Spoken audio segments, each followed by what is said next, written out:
Eu não sei se a gente falou no último vídeo, mas é isso. Só de existir um país comunista que mostra... por que tem criança... Inspirava muito o trabalhador. Muita lei trabalhista veio depois da União Soviética. Outros países, tipo, o trabalho infantil começou a ser questionado depois da União Jornada de trabalho, a União Soviética tinha uma jornada de trabalho de 8 horas, foi um dos primeiros países do mundo a ter. Então, lá, a galera nos Estados Unidos, lá, capitalista pra caralho, os trabalhadores começam a ver. Falam, mano, por que meu filho de 7 anos tá trabalhando numa mina de carvão e lá na União Soviética não precisa, ele tá estudando as crianças, tá ligado? Então só a isso inspirava a gente. Já é um problema. Por isso que essa propaganda anticomunista é muito forte, tá ligado? E é necessária pra ele, que exista essa ideia de que você vai comer cachorro, de que vai ter sua casa roubada, tá ligado? Porque se falar a verdade, aí fudeu, né? Sim. Aí você vai ver que, na verdade, existe um mundo no qual as coisas são construídas por nós e servem pra nós. Sim. E aí, falando nisso, né, vamos falar das casas. Quando eles começaram a construir casa, as casas tinham um projeto bastante ambicioso. Eram casas de concreto, eram palacetes pra trabalhadores, assim. Eram prédiozinhos que tinham uma arquitetura bastante arrojada, que variava bastante e que ficaram conhecidas como Stalinkas, por causa da época do Stalin. A Stalinka, até hoje, é um dos tipos de prédio mais cobiçado na Rússia, porque o prédio era feito pra durar muito tempo. Então, o prédio tinha aquecimento central, tinha fornecimento de energia elétrica e água, os aluguéis eram simbólicos praticamente, um aluguel muito barato. Eles tinham um limite de altura pra não também ocupar muito do espaço e tal. E aí, não só eles construíam essas casinhas, esses palacetes, esses predinhos, mas eles planejavam a cidade. Então, tem algumas cidades inteiras que foram construídas durante a época da União Soviética. Eu trouxe um exemplo aqui pra você, que é essa cidade Magnitogorsk, que eu até citei no vídeo passado. Dá pra mudar esse nome aí, o comunismo perdeu a chance de botar Taguatinga Sul, Samambaia... Magnitogorsk significa, eu acho que é cidade da montanha, uma coisa assim, porque essa cidade... Isso, é verdade. É porque eu tô muito latino-americano, não, agora só meu idioma importa. Desculpa, é montanha magnética, é porque nessa cidade tem uma montanha de ferro muito importante que a cidade inteira foi construída. E essa cidade aqui que vocês estão vendo na foto, então ela foi construída pelos comunistas. Sim, essa cidade inteira é planejada durante a União Soviética. Dá uma olhada então quer dizer que os comunistas, ao invés de roubar casa, eles constroem casas? Construíram a cidade toda. E olha o planejamento urbano. Não foi nenhuma casa. A cidade inteira. Olha o planejamento urbano. Olha o espaço verde. Isso aqui é hoje em dia. Essa cidade está muito deteriorada porque as casas estão sem manutenção. Mas isso tudo, esses predinhos, foram construídos na época do Stalin. Esses são Stalinkas. É uma cidade inteira de Stalinkas, digamos assim, né? Eu vou mostrar como é que ficou depois, pra vocês verem como é o que geralmente a gente tem no imaginário quando a gente pensa em cidade soviética. Mas essa aqui, ela foi construída justamente porque eles iam começar a minerar essa montanha de metal. E aí essa cidade era muito importante pra industrialização soviética, que foi muito importante pra eles resistirem ao avanço nazista. Essa cidade foi fundamental pra isso. Só pra mostrar como é que era o planejamento urbano deles nessa época, né? E aí é que tá, no futuro, depois da morte do Stalin, o projeto urbano muda um pouco. O que eles fazem? Essas casas eram muito difíceis de construir, elas demoravam, elas tinham um planejamento urbano mais robusto, e a União Soviética nunca conseguiu resolver 100% do déficit habitacional. Por quê? Porque assim que eles estavam resolvendo, eles foram invadidos pelos nazistas. E os nazistas destruíram entre 5 e 6 milhões de prédios. Então você imagina, eles estavam construindo toda uma habitação e os nazistas foram e terraplanaram tudo. O que eles fizeram? Durante a época do que a gente chama de revisionismo soviético, né? A época que a União Soviética começa a reconstruir o capitalismo, que aí vai desembocar no fim dela, né? Eles mudam o projeto urbano. Eles começam a fazer casas pré-fabricadas. Então eles fabricam as paredes numa fábrica e montam num lugar. Então isso é muito rápido.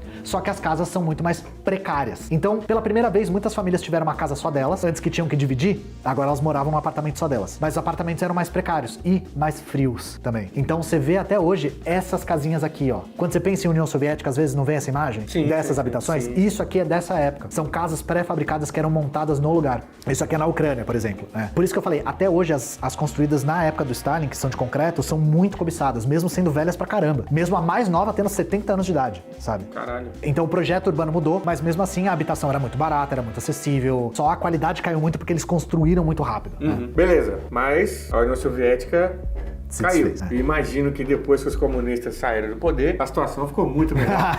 Ficou muito melhor, como sempre é, como foi ensinado desde criança. E aí, que piorou? Igual a situação da fome lá, que piorou? Ou pois é. Melhorou, se manteve, pelo menos? Olha que curioso. Lembra que a gente tava falando do texto do Engels, falando qual que é o problema da moradia? E que o problema era casa ser mercadoria? Então, a mercadoria voltou a ser o centro das relações sociais, né?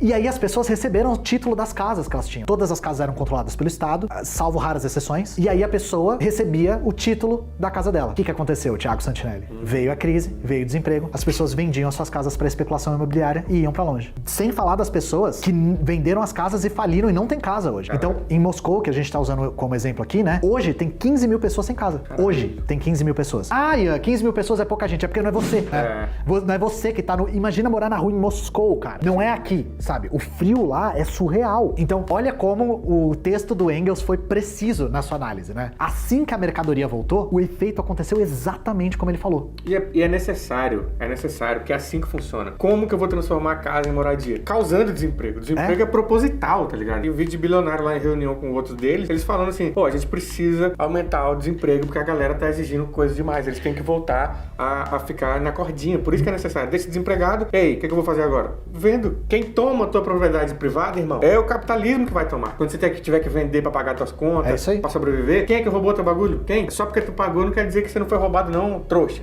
E isso aí que você tá falando, não precisa nem esse bilionário, não precisa nem ir atrás desse bilionário aí. Eu acho que tem até matéria da Folha, do Estadão, não lembro qual dos dois, falando sobre como o baixo desemprego é um risco pra economia do país. Sim.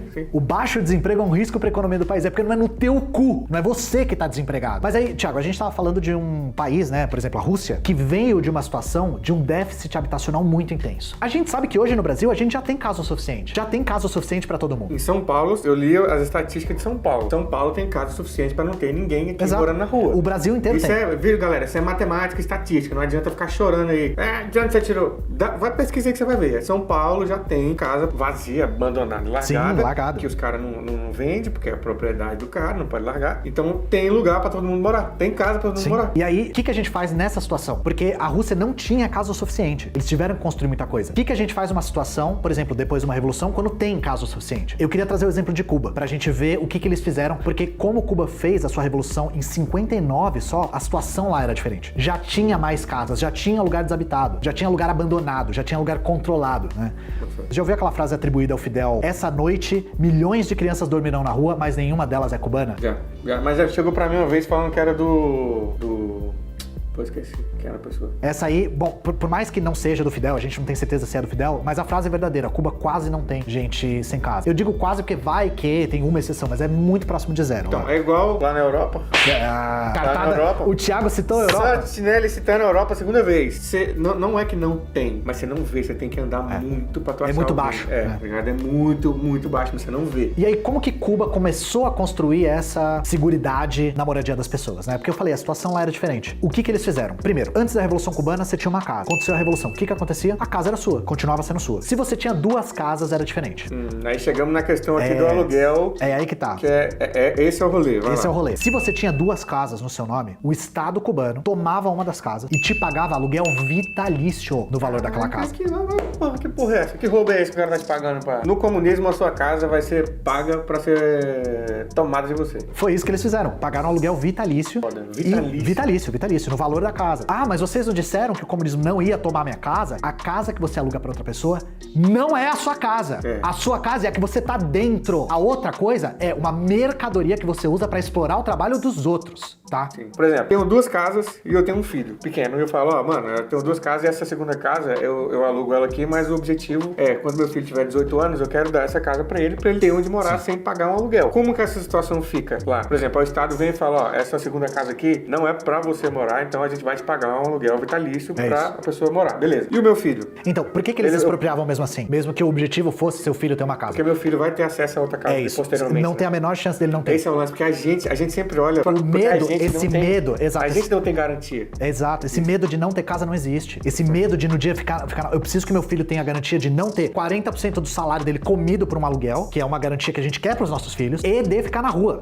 Nenhuma dessas coisas existe. É uma realidade nossa. Né? Exato. A gente tá projetando a nossa realidade lá. Por que eles precisavam fazer isso? Porque tinha gente na rua naquele momento. Então eles expropriavam essa casa, tornavam propriedade do Estado e alugavam a preço de banana pras pessoas. Pra ter gente morando lá, porque gente que precisava na hora, sabe? E aí o que eles faziam se você tinha mais de duas casas? Para além da segunda casa, eles expropriavam sem indenização e sem nenhum aluguel. E aí eu vou dizer, se você, numa situação de gente morando na rua, tinha mais de duas casas, eu não tenho pena de você. Não, também não. Assim, o Estado tomava a sua casa, né, que não é sua, que você não tá morando dentro, que você usava como mercadoria, tá? E eu quero que se foda, sinceramente, assim. Tomou foi pouco, botaram gente lá e as pessoas precisavam ter onde morar. Você acha errado? Bom, eu acho errado gente ter um monte de casa e ter gente morando na rua. É isso que eu acho errado. E normalmente a pessoa que vai ficar e perder essa terceira, quarta, quinta casa, não é você que tá vivendo de aluguel que você tá cobrando, não é você. Normalmente é gente que é dono de mano, tipo assim... É imobiliária. Na minha rua tem um cara que ele é dono de quase metade dos prédios da rua, mano. Esse cara tem o que mais, além da gente, né? Ele tem mais é que se fuder. Então, eu não tenho pena desse tipo de gente, eu quero que se foda se o cara é um especulador que fica comprando casa pra não trabalhar, eu quero que se foda de verdade. O esquema que eles fizeram foi esse. Porque muita gente, quando me ouve contar essa história de Cuba, pensa assim, mas e a senhorinha que tem uma casa que ela aluga pra ter uma aposentadoria? Sabe o que seria bom ela ter? Uma aposentadoria, caralho! Exatamente. Se essa mulher, se uma senhorinha está dependendo de aluguel pra viver, já tá errado. Não é pra ser assim. E lembrando, se a casa dessa senhorinha, se ela tem só uma, ela recebe aluguel vitalício, exato. Receberia por essa casa. Ela recebe aluguel vitalício. E aí, quando o Estado tomava essas casas, o que ele fazia? Ele alugava a preços populares. Por quê? Por que o Estado controlava tudo? Porque casa não era mercadoria. Lembra que eu falei que só tinha uma, que era sua, que você morava, virava sua? Você não podia vender. Sua casa é invendável, ela é intransferível. Porque ela continua sendo sua. E ela vai fazer a função de casa, que é você morar nela. Agora pensa comigo, eu tô morando num lugar aqui e aí arrumo um trampo num lugar distante. É fácil essa mudança? Porque aí a ideia, até isso por uma questão de escassez. Nesses países com economia centralizada, muitas vezes eles são bloqueados. Você não vai precisar mudar, né? Porque a cidade é feita pra trabalhar perto da casa dele. Exato, mas quando você precisa mudar, geralmente você vai nos órgãos centrais que gerenciam a moradia e aí você fica com uma casa perto do seu trabalho pra você poder ir a pé ou ir com pouco transporte. Isso acontece em vários países socialistas e inclusive por falta, porque eles não têm às vezes muito acesso a carro, não é todo mundo que tem carro. Cuba, por conta do bloqueio, tem um problema muito sério de ter ônibus, porque Cuba não fabrica ônibus. Então eles fazem isso de você morar perto do seu trabalho, justamente porque precisa se assistir, a pessoa simplesmente não consegue ir pro trabalho. É uma questão de falta que gera essa solução, entende? Sim. Eu falei que o Estado alugava as casas a preços populares. Quanto que é um preço popular? Quanto que você paga de aluguel? Você que tá assistindo. Vamos falar de mim? Você sabe? Eu sei, eu pago R$2.000 num apartamento de um quarto. Eu também. Em São Paulo. O meu é R$2.000 também em São Paulo. A galera falando que é 4 mil, mas o meu é R$2.000 também. A mesma coisa que o Thiago, um apartamento de um quarto em São Paulo. É uma lapa. E é um preço, isso aqui foi um achado, viu? É. Isso aqui eu jogo na cara dos meus amigos e falo, mano, eu pago R$2.000 apenas de aluguel. No passado eu já procurei apartamento no seu prédio, tava no mesmo quarto por R$2.600. R$2.600 no mesmo prédio que o meu. Não, ano que vem já vai aumentar, você acha? O negócio vai aumentar galopando. É porque eu acho que a pessoa que alugou meu apartamento, ela morreu e ela não sabe. O dinheiro tá indo pra uma conta bancária. Não sabe onde tá, o que tá rolando, porque eu tô pagando R$2.000. E quando eu falo isso que é em São Paulo, eu pago R$2.000, a galera fica assustada. Fica, caralho, como tu achou isso aí? Esse é o preço cativeiro popular. Em São Paulo. O preço popular aqui de um apartamento de um quarto, o preço popular é R$2.000. É mais que um salário mínimo. Mais que um salário mínimo. Cara, a galera gasta, mesmo morando longe, gasta 50% do salário em aluguel. Quanto que era em Cuba? Compre o salário mínimo de hoje, R$80. Ah, não, tá sacanagem. Pagaria hoje aqui no Brasil, com o salário mínimo de hoje no Brasil, R$80, tá? É disso que eu tô falando. Isso eu não falei da União Soviética, né? Por exemplo, na União Soviética o salário mínimo era mais ou menos 200 rublos. O aluguel era por volta de 5 rublos. 5 rublos. Pra morar. Era isso que eles pagavam pra morar. E isso que eu falei, naquelas casas que tinham aquecimento, que tinham água, que tinham eletricidade, tudo garantido, tá? Isso por 5 rublos. É um preço quase simbólico. Sim, tá? sim. Pô, caralho. Mas aí, Thiago, eu já sei o que a galera vai falar. Mas também em Cuba eles pagam isso pra morar nos cortiços fudidos, tudo caindo aos pedaços. Cara, a galera acha que Cuba é Havana. Havana tem um problema sério de preservação do patrimônio. Porque Havana é uma cidade toda tombada. Os prédios são antigos e eles não conseguem material suficiente pra reformar. Aquilo é exceção. A regra de Cuba é tipo essa casinha que eu coloquei aqui, ó. Isso é uma casa popular em Cuba. É um sobradinho que eu achei aqui em Vila Clara. Eu até conversei... Isso aqui em São Paulo é R$8.000. É fácil. O aluguel de um bagulho aqui em São Paulo é R$8.000. Eu não tô zoando, não, mano. Parece um sobrado de cidade pequena brasileira. Sim. Eu perguntei pra Laura Sabino, que ela viajou pra Cuba recentemente, ela falou, isso aqui é a regra, você vai pra fora de Havana, as casas são assim. Eu botei essa foto aqui porque tá de perto. Eu podia botar foto aérea, mas aí não ia dar pra ver direito como é que é, né? A regra é essa. E, novamente, os aluguéis são muito, muito baratos, justamente Imagina porque... você brasileiro pagando, vamos botar 80, que eles não vão nem acreditar. Mas bota tu pagando aí, mano. 80 conto. 300 conto. Mesmo se fosse 300. 300 conto. Mano, 300 conto. Olha a quantidade de diferença que é de 80 para 300. E ainda assim é muito barato. Ainda assim seria muito barato. Sim. E isso aqui é a moradia em função da população, gente. Ah, e na Europa, agora é a terceira vez, hein? Exódia, né? Já dá pra moradia é problema lá também. Pra caralho. Tipo assim, tem gente que paga mais da metade do salário mínimo que recebe pra aluguel. Tipo, a pessoa, o salário mínimo é 800 euros. E eu conversei com gente lá que paga 550 euros em um quarto. E isso, Thiago, nos países da Europa que ainda tem uma moradia popular, por exemplo, a Escandinávia, é inércia da época da União Soviética. Porque ainda o Estado controla boa parte dos apartamentos lá pra manter os preços baixos. Só que é tipo 1/3 do que era antes. Tá cada vez mais abrindo espaço pra propriedade privada. Por quê? Porque eles não estão combatendo mais nada. Sim. Não tem mais do outro lado a União Soviética fornecendo casa a uma fração de um salário mínimo, sabe? E Coreia do Norte? A Coreia é o exemplo que eu acho mais fantástico, porque na Coreia não existe aluguel. Não existe aluguel. Não. Ninguém paga aluguel na Coreia. Aqui eu botei uma fotinha das casas populares Se você na Coreia. pagaria esse preço de não ter acesso a Instagram e Facebook, mas ter uma casa sem pagar aluguel pra sempre, eu não tô nem aí. E eles têm acesso à rede social, Isso que tá? é foda. A gente tem que fazer um negócio sobre isso aqui, que quando a galera fala sobre isso, mas não tem Google, na China não tem Google. Irmão, eles têm algo muito melhor que o Google. A tecnologia que esses manos têm, que quando o Google chegou até a sua casa, na China o pessoal já tinha software próprio pra isso há anos nesses locais. Na Coreia eles fazem tudo próprio também. Eles têm celulares fabricados lá com os softwares deles. Então eles se comunicam, eles têm as redes sociais deles, internos, Tem assim. o zapzinho deles Tem lá o zap também. deles, porque lá na Coreia eles têm intranet, que é uma internet que funciona só dentro do país. Eles até têm internet o que a gente chamaria de lan house aqui. Então eles conseguem acessar a internet, mas porque todo mundo tem celular, assim, e acessa no dia a dia, eles usam mais o sistema interno mesmo. Então eu sei disso porque um camarada meu acabou de viajar pra lá, até tem uma live no meu canal sobre isso, e ele falando que, nossa, na Coreia todo mundo o tempo todo assim. Falou que o guia de viagem deles ficava jogando um Candy Crush coreano lá o tempo todo. Cara, o cara sabe que tem uma casa já pra morar sem pagar R$1, pô. Óbvio que... pelo amor E sabe o que eu acho engraçado? Todas as vezes que publicam fotos novas de casas, porque o que tem na Coreia? Tem casa velha na Coreia. Tem. O que eles estão fazendo é renovar as casas pra entregar pras pessoas pra melhorar um pouco, né? E aí, direto eles falam, isso aí é 3D.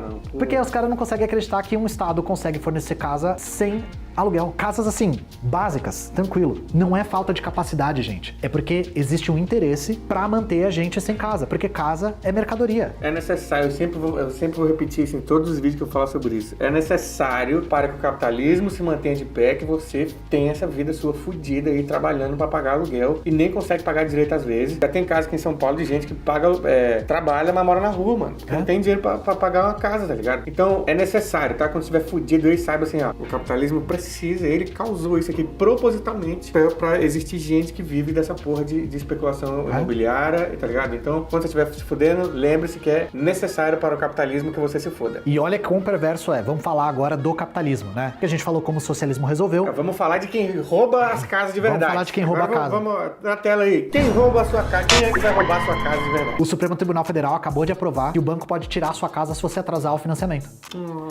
Quem toma a sua casa é o banco. Cadê vocês chorando aí que o banco rouba a casa de vocês? Vocês não choram não, né? E existe outra coisa perversa. Você tá ligado da Cracolândia aqui em São Paulo, né, Thiago? Sim. Você sabe Conheci o papo lá. Você sabe que a Cracolândia existe por conta da especulação imobiliária, né? Sim, eu tô ligado. Isso é uma coisa muito perversa, que é a Cracolândia fica sendo empurrada pra lá e pra cá porque se empurra a população pra onde se quer desvalorizar os imóveis, a especulação vai lá, compra, depois empurra pra outro lugar, espera valorizar e vende. Os caras estão usando craqueiro pra fazer negócio. Pra vender e comprar casa. É um nível de perversidade dessa porra aqui que é, mano, é absurdo, mano.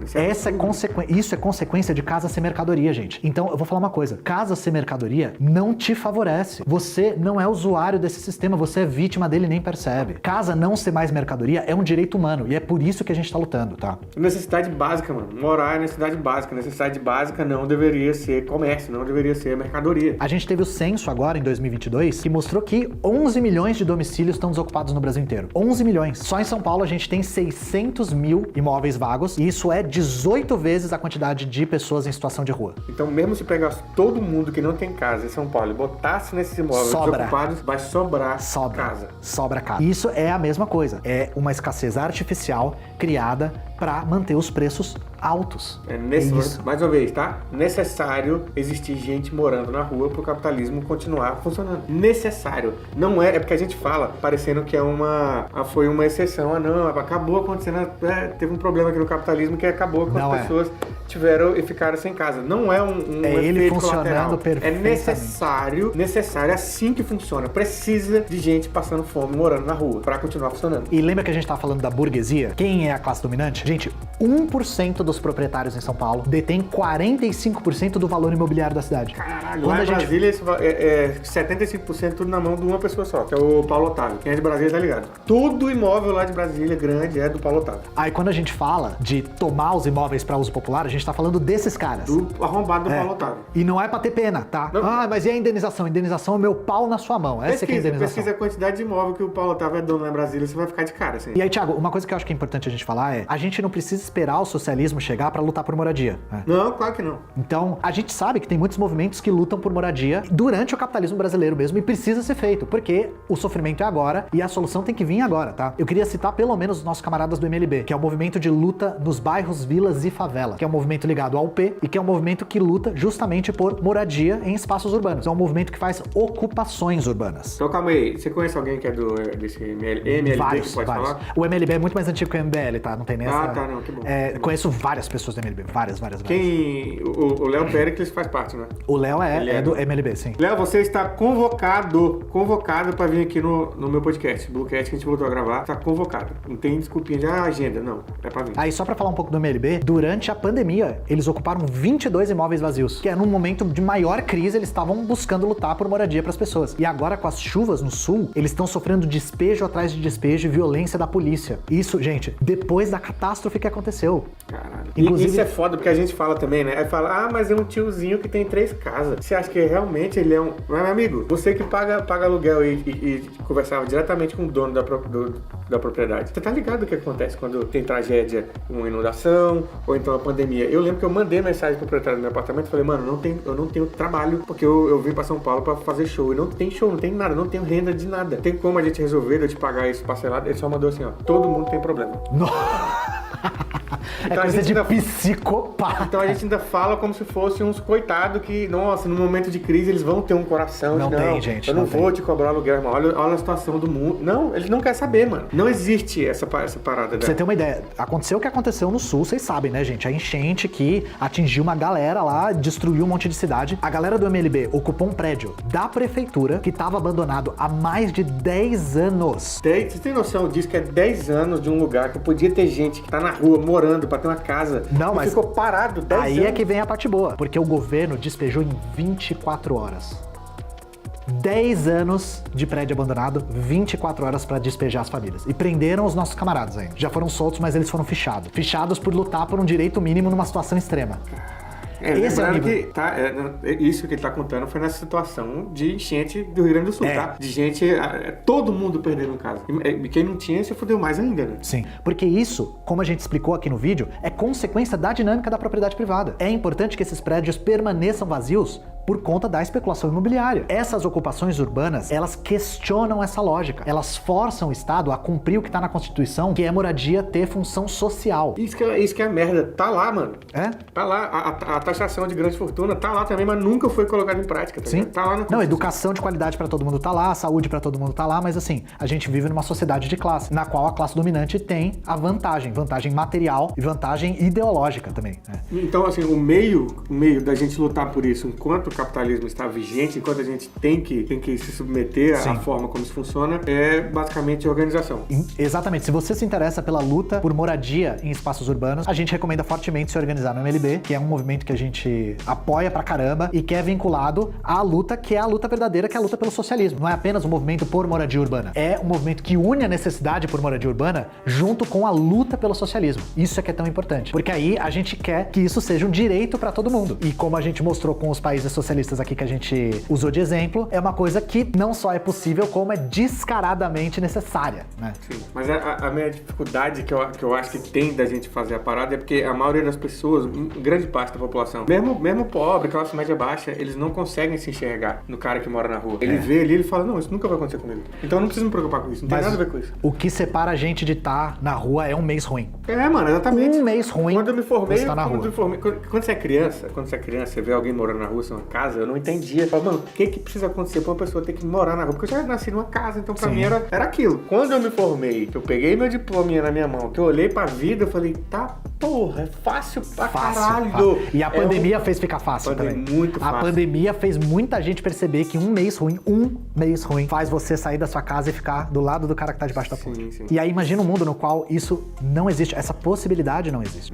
É esse mundo que a gente quer conseguir. Não só a possibilidade de gente, é porque é isso, não é só resolver o problema de quem tem casa, não tem casa, passar a ter. É resolver o problema de, mano, tem gente que tá trabalhando igual uns condenados o mês inteiro pra pagar o aluguel com mais da metade do salário, ou metade do salário. Como é vai pagar o resto das contas. Além disso, é melhorar essa parte também, tá ligado? Não é só garantir que todo mundo tenha casa, mas é garantir também que a classe trabalhadora não trabalhe pra enriquecer um proprietário privado que não trabalha e que é um parasita e que não faz absolutamente nada. Irmão, você trabalha pra sobreviver, você não vive, você não tem tempo, você não tem como viver porque você trabalha igual um condenado, igual um animal, com transporte ruim, moradia ruim, sem árvore onde você mora, quando acontece uma tragédia, é você que vai se fuder porque você é mais pobre e tu trabalha pra isso, velho, só pra sobreviver. Então fica o questionamentozinho pra você e principalmente o alerta, se organize. Por favor, se organize. Trabalhador junto aí, separado aí, não forma um corpo que consegue dar uma cacetada de verdade nessa galera. Agora, junto e organizado, sim. Se você quiser fazer essa luta por moradia, o MLB é o espaço que a gente recomenda hoje. E se você quiser lutar pelo socialismo, aí tem uma miríade de espaços que você pode se organizar, contanto que você se organize. Por favor, se organize onde for possível. Amigão,